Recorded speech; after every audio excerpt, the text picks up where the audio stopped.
මගේ අද්දි චෙක් කරලා පර්ස් එකේ මොනවද තිබුණේ? ඊ කවුද ඒක කිව්වේ? ඈ? පොලිසියෙන්. පොලිසියෙන් කිව්වේ. පොලිසියෙන් කියලා. ඔව්. දෙයිවල ගල් කිව්ව පොලිසියෙන් කියලා. පර්ස් එකේ? ඔව්. පර්ස් එකේ නෙමෙයිද? පර්ස් එකේ තමයි තිබ්බේ. නෑ දැන් මේමයි දැන් අර කට්ටියම බය වෙලා ඉන්නවා මොනවද පර්ස් එකේ තිබ්බේ කියලා මම හිතන එකද වෙන මොකක් හරි කියයිද දන්නේ නැහැ ඔයා. දැන් ඉතින් කියන්න මේවා. ඔව්. හරි හරි නැත්තම් වෙන මොකක් හරි එක්කද ගියොත් අවුල්නේ හරි හරි. ඔව් හරි. දැන් මේව ගුවන් පාසල්කාරේ ප්‍රේම ඒවා ගැන මතක් කරන්න වෙනවා. නෑ මමයි මගේ යාළුවා ලහිරු සඳරුවන් අපි දෙන්න යනකොට අපි දෙන්නව මේ පොලිසියෙන් නැවතුවා. නැත්තලා මේ චෙක් කරා. අපි දන්නේ නැහැ ඉතින් මොකද්ද කියලා චෙක් කරාන් පස්සේ මේ පර්ස් ගන්න ගුවා. මේ මගේ පර්ස් එක ඇතුලේ මේ කොණ්ඩ ගස් වගේ තිබ්බා. චූටි මේක කොත්තලා හරි පරිස්සමෙන් තියලා මොනවාද මේ? මොනවාද බම් මේ?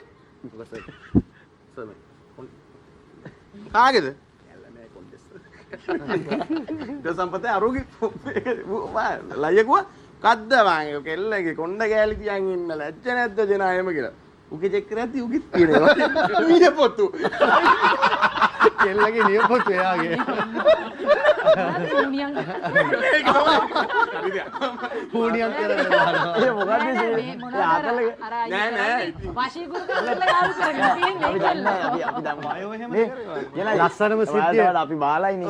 මම කියන්නේ මොකද්ද ආතල් එක? ඔව් ලස්සනම සිද්ධිය කියලා ඉන්නම් ඊට පස්සේ ඒක කියන්න නෑ ඊට පස්සේ මේ පස්සෙලු දැනගත්තේ මෙයා ගෑන් ළමයාගෙන් කොණ්ඩ කෑලි ඉල්ලලා තිනවා ආදරෙට තියාගන්න ගෑන් ළමයාගේ ආච්චිකේව දීලා තියෙන්නේ. දැන් ආලේවා. මේ මොකද්ද ආතල් එක මන් දන්නේ නැතිනම්. නෑ ඇත්තටම ඉතින් ඉස්කෝලේ යන කාලේ මගේ පාසල දෙයිවල ස්ටේජ් ඇසීම මම කාලේ වගේ අර සෝෂල් මීඩියා හැම එතකොට නෑනේ නෑ එතකොට ගොඩක් නෑ ඉතින් අපි දන්නේ නෑ ඉතින් මොකද මේ කුසල් මොකද්ද? නියපොතු එහෙම අපන්න එහෙම නැතුව ඇති. ආදරේ නියපොතු.